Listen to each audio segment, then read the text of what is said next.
back to our plaque with Reese's name on and Reese's handprint on. We took it out of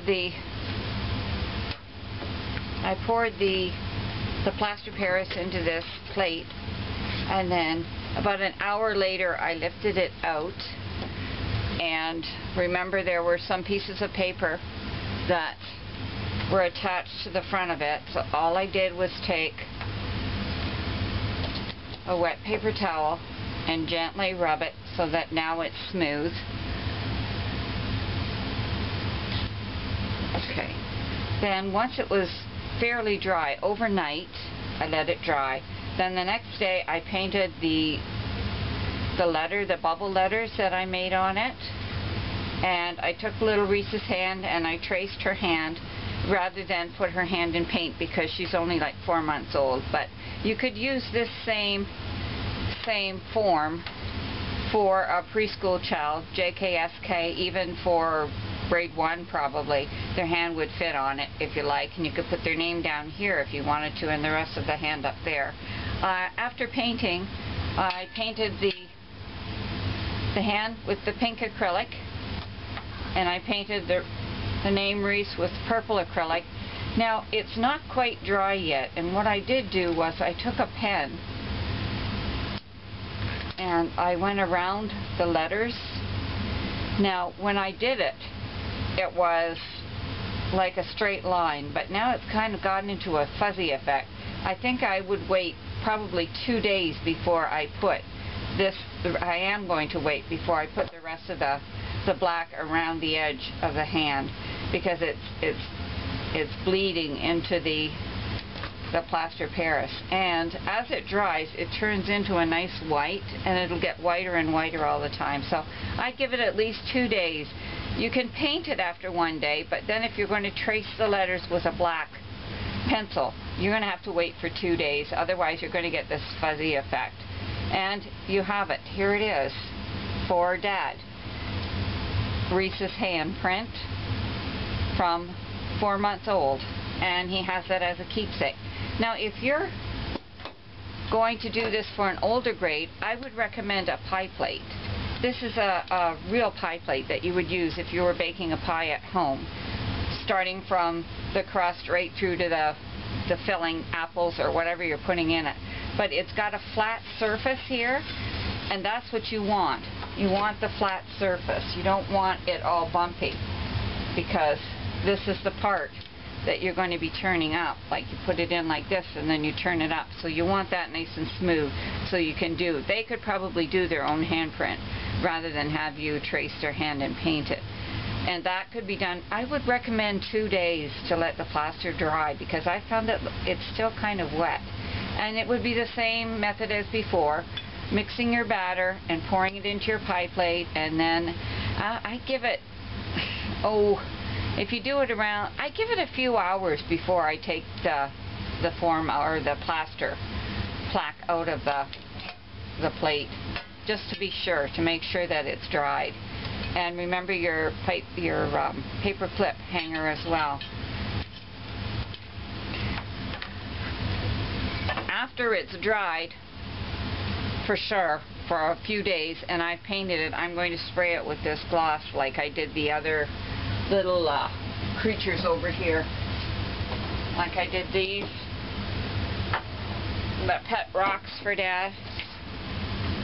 I sprayed them with this after to give them a shiny glow to them. So that's what I would be doing with the plate as well, or the plaque as well. Okay, next we have a Father's Day card. It's a cute little hat, and it says, "Hats off to the best father in the world. Love, Mrs. Harris." So that looks like that. Hats off to the best father in the world. Love, Mrs. Harris. That would have been when I was teaching school, not when I was doing daycare. Okay, this is the pattern. This is what it looks like.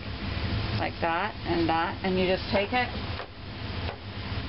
and cut it out around the shape, and then you add to it a little strip for the band on the hat, and then the little feather. If you have real feathers would look great there along with that one. So it's just a simple pattern, just sort of curved and then around that way, and that gives you a Father's Day card, another type of Father's Day card. This, Your Key to My Heart. This is the same as this. It's a coupon booklet that you make for Dad, and you would put in it the different coupons, and the words say, "You're the key to my heart," and you put that on the front, and it's just the shape. You got your circle here, just a straight line with a ruler down, and then like a key would look. Like some are pointy, some are round. And then fill in with the different things that you would do, the child would do for their dad for Father's Day. Next, another thing that I did for the children when we were working in our groups was they kept asking me, how do you spell love? How do you spell dad? So what I did was I wrote, "I love Dad" for them and put it on a card, or love, and then their name would go on there, just so that they had this stand-up form so they could copy that. Saves you spelling or printing out several times for the child. They just look at that and refer to it when they're putting their name on the inside of their card. Another card is, it's a footprint. Just a normal footprint. You could even trace the child's own footprint if you like. And it says, "Daddy, walk a little slower, Daddy," said the little child so small. "I'm following in your footsteps, and I don't want to fall. Sometimes your steps are very fast, and sometimes they're hard to see.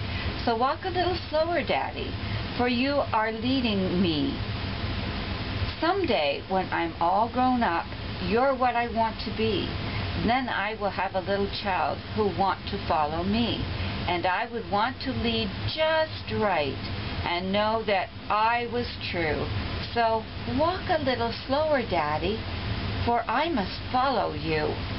And then you just take this part and glue it on the top, and then the child can decorate this part however they like, with markers, crayons, pencils, stickers, pieces of ribbon.